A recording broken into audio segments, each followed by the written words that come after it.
What's up, summoners? King Blair here. Today, for Top 5 Tuesday, we're going to be talking about the top 5 Guild Wars offense units in Epic 7. Now, these are heroes that you can use that are very consistent and can do their job at beating a lot of the defenses out there right now extremely well, and that I often use, as well as a lot of my guildies do end up using. Shout out to Thick, to all my Thick members out there. We are actually really high up, and we have made top 20 last time, so shout out to them. I think we have one more slot for a champion and above arena player. So if you're interested, let me know in the comments or message me in the Discord. But with that, let's get right into it. If you like the video, make sure you like, subscribe, and use good server. Link down in the description. Without further ado, let's get right into it. So, Guild Wars. So typically Guild Wars, there's a lot of things that can actually work. And it's actually one of the reasons why I actually like Guild Wars the most out of any content in Epic 7, right? Because there's actually a lot of versatile units, right? It's not a place where one unit definitely rules all. However, there are definitely units that do their job a lot more consistently. And there are actually a lot of units that are very accessible, right? There is really good MO 5 stars that are good for the Guild Wars for sure. But there's also just as many free-to-play units or regular RGB 5 stars they can use to get a lot of wins. So hopefully we'll cover those top 5 that are actually very useful. And I see myself using the top 4 of these almost every single Guild War at least once, if not every single fight. But without further ado, let's get right into it. So again, with honorable mentions, as I mentioned, there are a lot of different Guild Wars offense units. Almost every unit in the game can function as a Guild Wars offense unit, as giving the right gear. But to kind of highlight a couple of them, we have units like the more recent ones, someone like Hawk, because we do still see a lot of a Ravi, a lot of Violet in the defenses, a lot of Cereses, a lot of more aggressive top team compositions, as well as still seeing FCC and tanky teams with a Lion and a lot of Ruel and a lot of just tanky type units. Well, as far as that, Sahak does a really good job at targeting a lot of those Violet style defenses, as well as a Ravi, just because he's able to apply that injury very reliably, which can cut a lot, right? Very good unit, getting better with time as well, and I could see him getting even stronger in the future. Another one, more recent addition, is actually going to be Milim. The reason for Milim is because she's a unit that can guaranteed dodge Earth and has a good chance to actually hit water, so she's almost there as an element neutral unit, as well as having a lot of ways to actually stay alive, do damage, and also be able to survive with the Dragon's passive. And of course is a premier counter to Landy, with Landy being a very popular defensive unit on Guiding Light. If you have a well-built Milim, you will be able to reveal that Guiding Light Landy, which is one of the reasons Milim is seeing a lot more play. On the other hand, we have our Corvus, who's falling off very hard.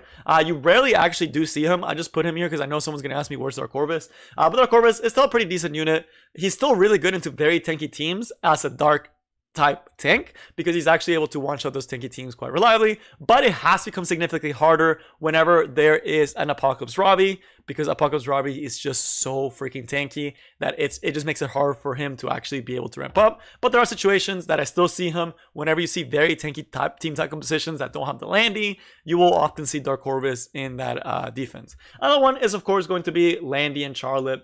I'm not going to go too much into detail of them, but again, they're pretty good. They give speed, they punish buff heavy teams, and they don't trigger counterattacks, which does make them very good. For more specific situations, you have things like Blood Moon Haste, who I do use a lot whenever I see a Maid Chloe.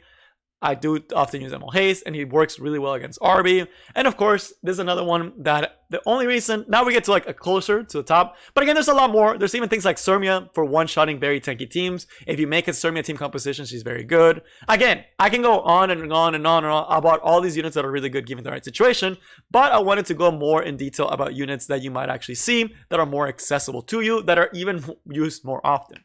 And the one to start, the real honorable mention is actually going to be Strasse. Strasse, although he's an MO 5 star that is not easily accessible, is one of the best cleavers for Guild Wars. Why is that? You get to one-shot the tank and create a 2v3 situation, right? If you pair him with things like the Dark Angelica, I forgot her name, I blanked out for a second. He does a really good job at actually getting rid of a lot of the tanky type teams with Ruel. And if Ruel's the highest HP, you just straight up kill the Ruel, right? But he often will deal with a Ravi, and having another like anti-revive unit such as the Dark Angelica, you're able to stop the units from getting revived, and you're able to easily cleave the opponent with Strasse. Very good cleave option. So that leads us into the top 5. Starting with number 5, we have the enablers, Flan as well as Oxlots. The reason why these two are up there is because cleaving is actually extremely good in Guild Wars. Once you have a really good cleave in Guild Wars, you're actually able to clear a lot of defenses. I could tell you about all the DPSs, but to make those DPSs work, you need the setup units. And Flan, of course, is going to be one of the best ones. Why is that? She gives a 50% CR push, allowing you to make your units a little bit slower. She gives attack buff as well as crit damage buff, really emphasizing on that damage, and she's able to follow up with some decreased defenses and some unhealables, as well as dispelling buffs later on in the fight if you're not able to pure cleave through.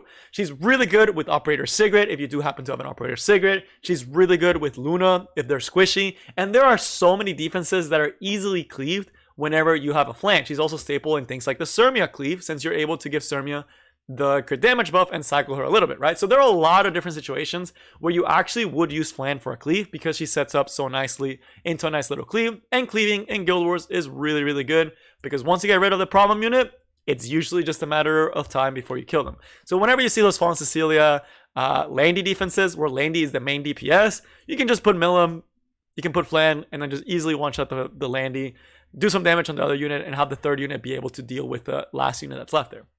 So again, Oxalots kind of serves a similar purpose.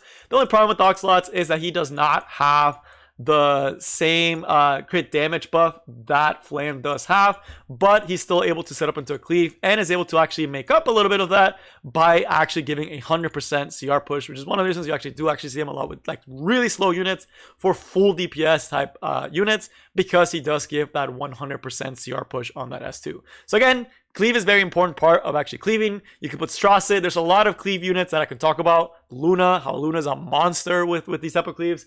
But again, these are a lot more accessible and do open up a lot more of your actual Guild Wars fighting. Now, at the number 4, we have a unit that is a number 5, but it's actually very accessible to a lot of people. And it's one of the units that it's starting to become the unit that you should actually start the game with when you get the option to pick your ML 5-star. Why is that? Well, Spectre Tenebria is going to be one of the best offensive units in the game, and there are several ways you can actually use her, right? So the big thing in Guild Wars is there's only 3 units, and a lot of the times, people don't bring a lot of AoE, right? A Ravi is not an AoE unit. Violet's not an AoE unit, right? There's a lot of these single target DPS type team compositions, and you have a unit that is hidden from all of them, which means you're guaranteed a DPS that is not going to die as long as you have a frontline. And her, Craw, and Ruel will win you so many Guild Wars that just Spectre Tenebria alone is just this insane monstrosity of a unit because it's so hard for the team to kill her, right? You're just able to sit there in the backline, pumping out attacks that don't trigger counterattacks, which is a very good option against Violet. And she's really good against a Ravi because you're not getting counterattacked, right? And that really does help her actually be able to take out the target. Really solid option against very like the Milim a Ravi type, not Milim, against the Violet a Ravi defenses whenever they have both together, which a lot of people do actually end up having with Cerise. You often will see Spectre Tenebria put on Symbol of Unity to actually be able to do more damage and more reliably be able to deal with the defense, right? So again, Spectre Tenebria, one of the best DPSs for Guild Wars. I still use her almost every single Guild War, if not every single Guild War, at least in every single fight, because she's so versatile, because she's able to deal with a lot of these meta threats that are meta right now, and as well as being able to hold either Symbol of Unity or the Soul Artifact to actually give you the souls and be able to one-shot a squishy. Again, pairs up really well with Basar. If you're still using Basar to beat a lot of the Fallen Cecilia teams, Stanhead just fits perfectly into all the situations. But now, at number 3, we have another mage, and this one's actually going to be a free-to-play mage, and we have none other than Researcher Carrot. This is actually one of the units that I see my guildmates use the most. I don't personally use it that much, but every time I see a very hard defense, you can guarantee yourself you're most likely going to be seeing a Researcher Carrot in that top team position. Why is that? Well, the first part is that she cycles or burns very, very quickly. The thing is, a lot of the Guild Wars defenses don't have actual ways to cleanse the burns. And the other part is that if they have a lot of AoE, she's able to actually apply this flame to actually be able to land on the target, as well as getting the barrier and being able to survive the fight for a very, very long time. It is very safe if they are hitting her because she's most likely not going to die, right? She has self-cleansing, she has tons of damage with the S3, with the burns, and if the unit counterattacks, let's say for example a Violet or an Aravi counterattacks on you, they are burning themselves, right? So whenever they do their skills, they are burning themselves on your carrot. I wouldn't recommend her too much against Aravi because Aravis often do use Crimson Seed, but I have seen people use her into Aravi here and there. I have seen, and oftentimes against Violet, mainly because if you S1 the Violet or S3 the Violet and he dodges, he'll counterattack and he burns himself on her passive. She's very, very safe unit. She's not going to die very easily. She does tons of damage, and assuming they don't have a way to cleanse, you're eventually just going to win by just tanking out with a healer, a tank, and Carrot as your solo DPS. So Carrot, extremely safe option. Very good option if you haven't built her and you're struggling in certain type teams, especially against Violet. Really solid option just because she can survive for so long and still pump out so much damage, as well as stripping key buffs. Very good into Landy as well, right? You still see a lot of Rimuru Landy defenses. Again, really great unit. If she opens against a Rimuru, not only are you stripping the Rimuru of his immunity, you're also forcing the counter attack onto her, which gives another burn to him, which is going to pop, right? So actually a really good option into Rimuru as well, which is another big meta threat in Guild Wars defenses, just because you can actually have her go first and not put immunity on her and set up into the rest of your stuff. So again, very interesting, very good option unit. You actually would still need to put on immunity, so I guess you wouldn't get the burn against Rimuru in that situation, unfortunately. But now on to the number 2. We have the Soul Weavers. These Soul Weavers, if you have not built them yet, you really should, and that is going to be Doris and Ruel, and they serve almost the exact same purpose, which is why I kind of cheated and put them together, similar to Flying Oxlot, but a Magic School Doris as well as Ruel. There are so many dark DPSs that are meta right now, the big one being a Ravi. A Ravi is literally everywhere in Guild Wars, and having a tank that can just sit there and soak up damage is going to net you so many wins against the opponent, right? Because the opponent usually doesn't have sustain. So if you're able to survive all the attacks and you're able to cleanse and set up, you're probably going to win that Guild War, right? With your Stena, with your Carrot, with whoever you want. And the thing about it, Doris is going to be a free-to-play option. She's an incredibly good unit. She not only dispels debuffs with her S3, she also gives CR push, she heals, she gives a defense buff, she gets a continuous healing buff, and on top of all that, she lands a glancing hit, as well as her tree giving her some insane options to tank dark units. She gets, like, I think she has a Proof of Valor passive against dark heroes, so she takes significantly less damage from dark heroes, allowing her to easily tank an a Ravi. You put her on a Water's Origin, she cycles, she survives, and you can even soul burn this S2 to guarantee yourself permanent defense buff on yourself, which is really freaking nice, right? If you actually are doing this, you're able to essentially set yourself up for defense buff almost for the whole duration of the game, right? Which again, very helpful to tank a Ravi and just win the game, as well as just tanking Violet and other units. By that same logic, we have Ruel Light. The extra benefit of Ruel Light over Doris is that Ruel Light gives you a cheat button. If you lose a unit, you can bring them back, which means that you'll have them for the next fight. This is extremely helpful in a lot of situations, especially if your Crawl is losing, or if your stand-up for some reason stray hits end up hitting her. You're able to bring that unit back, have them for the next game, and also just extend the fight longer. You can build her very tanky. With Water's Origin, she is a monster. She heals on the S1, she heals on the S2, heals on S3. Probably the highest single target healing in the game is carried by Ruel. And just being able to revive a unit back to full with invincibility is invaluable.